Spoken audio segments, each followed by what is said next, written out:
Assalamualaikum warahmatullahi wabarakatuh.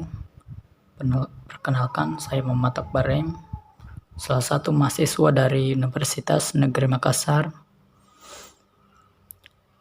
Prodi Kewirausahaan kelas B.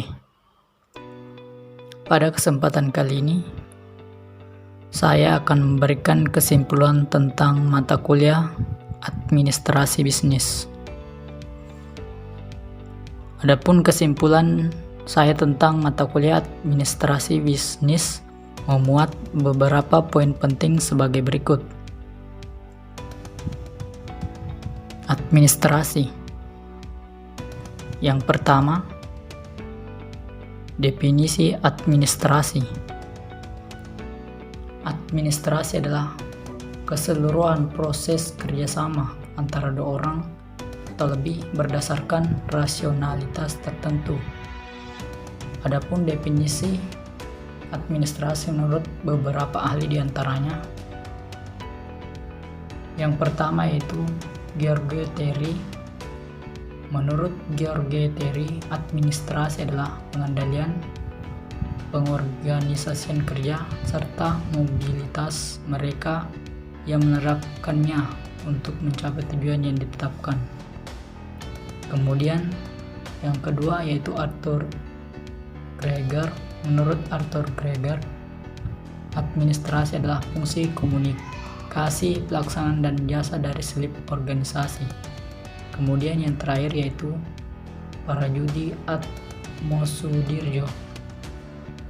Menurut Parajudi Atmosudirjo, administrasi adalah pengendalian dan penggerak dari suatu organisasi sedemikian rupa sehingga organisasi itu menjadi hidup dan bergerak menuju tercapainya segala sesuatu yang telah ditetapkan oleh administrator, yakni kepala organisasi. Yang kedua, ciri-ciri administrasi. Poin yang pertama yaitu adanya kelompok manusia yang terdiri atas dua orang atau lebih. Berikutnya adanya kerjasama, kemudian adanya proses atau usaha, dan adanya sebuah bimbingan dalam kepemimpinan dan pengawasan, serta dalam perusahaan atau organisasi terdapat satu tujuan. Yang ketiga, unsur-unsur administrasi. Unsur yang pertama yaitu organisasi, kemudian manajemen, komunikasi, kepegawaian, keuangan, perbekalan, tata usaha, dan hubungan masyarakat. Poin selanjutnya yaitu kebijakan administrasi bisnis. Yang pertama, pengertian kebijakan administrasi bisnis. Kebijakan bisnis adalah berpikir sistem dari orang atau organisasi dalam mengelola dan mengembangkan usaha. Berpikir sistem adalah pemikiran bahwa kegiatan bisnis tidak berdiri sendiri, tetapi berada pada suatu lingkungan yang elemen-elemennya saling mengaitkan dan membentuk sebuah sistem. Kebijakan administrasi bisnis adalah rumusan umum organisasi yang mencakup ide-ide dan standar-standar yang mengarahkan perilaku dalam mencapai tujuan-tujuan. Kemudian yang kedua, berpikir skenario. Pola berpikir sistem dalam bisnis didasarkan pada pemahaman bahwa setiap aksi akan terjadi reaksi, atau sebaliknya, reaksi akan mendorong aksi selanjutnya. Skenario pada dasarnya membantu organisasi pada saat itu untuk memahami keadaan lebih baik dengan cara memperluas visi dan memberdayakan karyawan untuk mengenal lebih dalam tentang perubahan yang ada.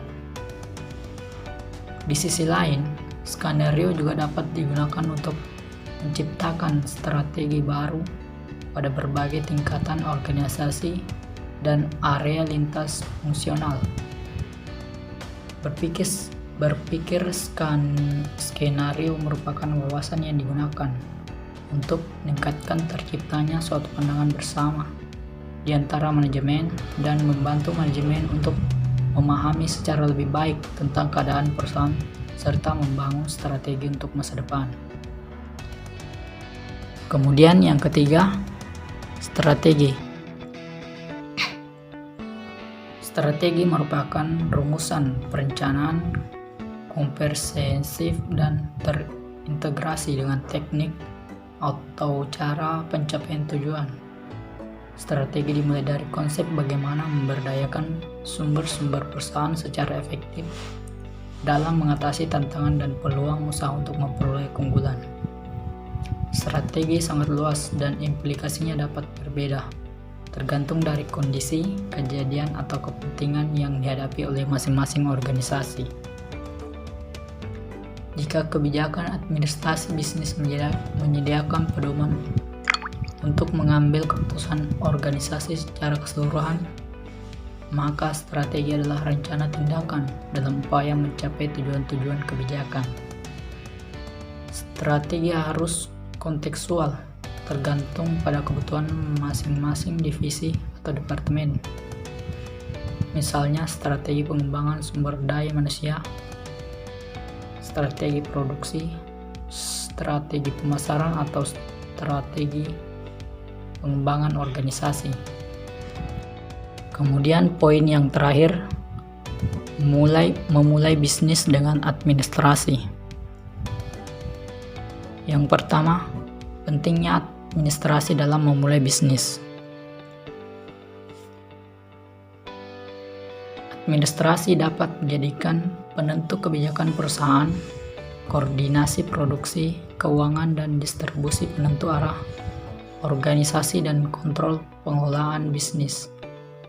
Fungsi administrasi dalam bisnis dapat dilihat dari sisi administrasi sebagai tata usaha, maka akan berhubungan erat dengan proses pencatatan bahan baku, proses pemesanan dan pengiriman, proses produksi sampai menjadi barang jadi, kemudian pencatatan hasil produksi untuk kemudian dijual kepada konsumen.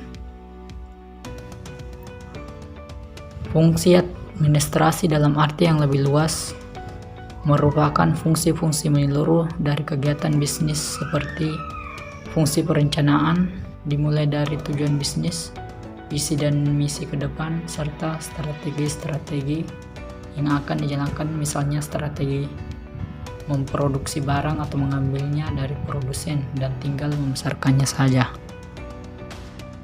Kemudian yang kedua, prinsip-prinsip administrasi. Yang pertama, pembagian kerja atau divisi kerja, kemudian keseimbangan wewenang dan tanggung jawab, disiplin, kesatuan komando, kesatuan arah, mengutamakan kepentingan organisasi di atas kepentingan individu, kompensasi yang adil, sentralisasi, hierarki, tata tertib, keadilan, kemudian stabilitas masa jabatan karyawan, inisiatif, dan yang terakhir, semangat kesatuan. Oke, mungkin sekian dulu kesimpulan saya kali ini tentang mata kuliah administrasi bisnis. Kurang dan lebihnya mohon dimaafkan. Assalamualaikum warahmatullahi wabarakatuh.